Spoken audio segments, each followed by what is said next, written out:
Hello friends, आज हम पढ़ेंगे प्रॉपर्टीज ऑफ सोइल। पिछले वीडियो लेक्चर में हम 3 प्रॉपर्टी देख चुके हैं। इसमें आगे की प्रॉपर्टीज देखते हैं। नाउ फोर्थ प्रॉपर्टी आती है degree of saturation. Degree of saturation क्या होती है? Volume of water by volume of void into 100। इसका मतलब क्या है कि सोइल मास में जितनी भी वॉइड है उसमें कितना वॉल्यूम वाटर में ऑक्यूपाई कर रखा है, उसको डिग्री ऑफ सैचुरेशन बोला जाता है। अब वॉल्यूम ऑफ वाटर जो हो सकता है वो 100% भी हो सकता है। इसका मतलब वॉइड में पूरा पानी भरा हुआ है, एयर है ही नहीं, तो इसे सैचुरेटेड स्टेज बोला जाता है, जिसमें एस 100% हो जाता है। नाउ फिफ्थ पॉइंट होता है air content. Air content volume of air by volume of void into 100, मतलब वॉल्यूम ऑफ वॉइड में कितना एयर का वॉल्यूम है। अब volume of air volume of void के बराबर होगा, तो एयर कंटेंट हमारा 100% के बराबर हो जाता है और डिग्री ऑफ सैचुरेशन 0% हो जाती है। इसका मतलब ये नहीं कि हमारा वाटर अगर वॉइड में नहीं है तो ये कंप्रेस हो जाएगा या इसका वॉल्यूम रिड्यूस हो जाएगा।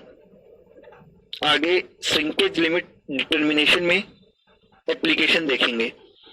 Now S plus A C is equal to 1। Degree of saturation और एयर कंटेंट का समेशन करके 1 आता है, यह 100% के बराबर होता है। नाउ इन सबके डेरिवेशन, जितने भी फॉर्मूले यूज हो रहे हैं और थ्योरी जो थोड़ी बहुत बची हुई है, उन सबको मैं डिस्क्रिप्शन में लिंक बना के पीडीएफ के फॉर्म में डाल दूंगा।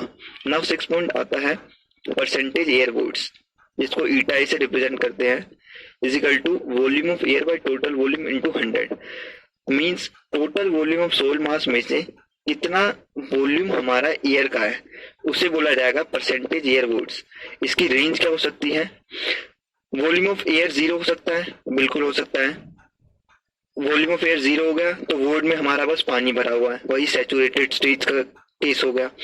Now volume of air total volume के बराबर हो सकता है? नहीं हो सकता। अगर volume of air total volume के बराबर हो गया तो वो सोइल मास हुआ ही नहीं, क्योंकि सोइल मास के अंदर सॉलिड मास का होना भी जरूरी है। तो इसकी रेंज हो गई 0 से लेके 100% के बीच में।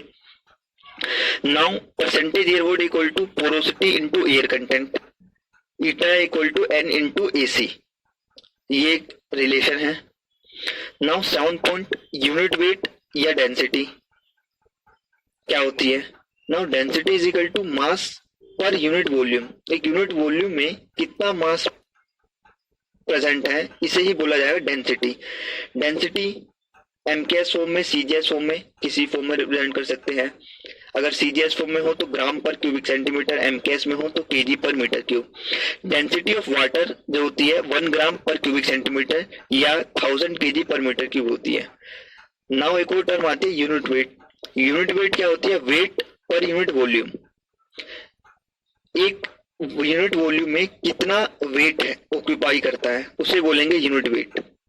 Now unit weight of water 9810 newton per metre cube या 9.81 kilo newton per metre cube होता है। एक और रिलेशन है गामा इक्वल टू रो जी।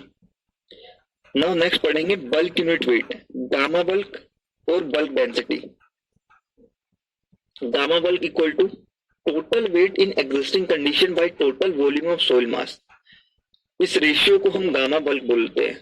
इसका मतलब क्या हुआ? एग्जिस्टिंग कंडीशन का मतलब यहाँ पे हम समझेंगे। एग्जिस्टिंग कंडीशन हमारा सैचुरेटेड कंडीशन भी हो सकता है, ड्राई कंडीशन भी हो सकता है। अगर मानते हैं कि हमारा सैचुरेटेड कंडीशन है, इसका मतलब जितने भी वॉइड है उसमें हमारा पानी भरा हुआ है, तो हम सैचुरेटेड वेट लेंगे, W saturated bye total volume. ये हमारा गामा बल्क गामा सैचुरेटेड के बराबर हो जाएगा। तो gamma saturated equal to saturated weight by total volume. अगर हमारा वॉइड में एयर भरा हुआ है, अगर volume of void equal to volume of air के बराबर है, तो एग्जिस्टिंग कंडीशन हमारा ड्राई कंडीशन के बराबर हो जाएगा। तो dry weight by total volume लेंगे, और ड्राई वेट हमारा वेट ऑफ सॉलिड के बराबर होता है, तो gamma dry weight of solid by total volume के बराबर हो जाएगा। नाउ नेक्स्ट पढ़ेंगे सबमर्ज वेट। सबमर्ज वेट कब पढ़ते हैं? जब हमारा सोइल मास ग्राउंड वाटर टेबल के नीचे होता है, तो उस पे फोर्स ऑफ बायोंसी एक्ट करती है। फोर्स ऑफ बायोंसी का कितनी एक्ट करेगी? जितना भी हमारा सोइल मास के अंदर जो सॉलिड प्रेजेंट है वो वेट ऑफ सॉलिड रिप्लेस करेगा, उसी फोर्स के बराबर हमारा अपवर्ड फोर्स लगेगा जिसे हम बायोन फोर्स बोलेंगे। तो जिससे हमारा का submerge wait by total volume हो जाएगा, और सबमर्ज वेट जो होता है saturated wait minus gamma W के बराबर होगा। नाउ एक कंडीशन होती है सबमर्ज कंडीशन और सैचुरेटेड कंडीशन। अगर सोइल मास सबमर्ज कंडीशन में है, मींस ग्राउंड वाटर टेबल के नीचे प्रेजेंट है, तो वो सैचुरेटेड होगी। लेकिन कोई सोइल मास सैचुरेटेड है तो हम ये नहीं बोल सकते कि वो 100% सबमर्ज भी होगी। For example capillary rise of soil, अगर सोइल में कैपिलरी राइज होता है तो वो सैचुरेटेड कंडीशन में होती है, not in submerge condition. Now last point, unit weight of solid, gamma S wait of solid by volume of solid के बराबर होता है। एक बहुत ही कंफ्यूजिंग पॉइंट होता है गामा एस और गामा डी में।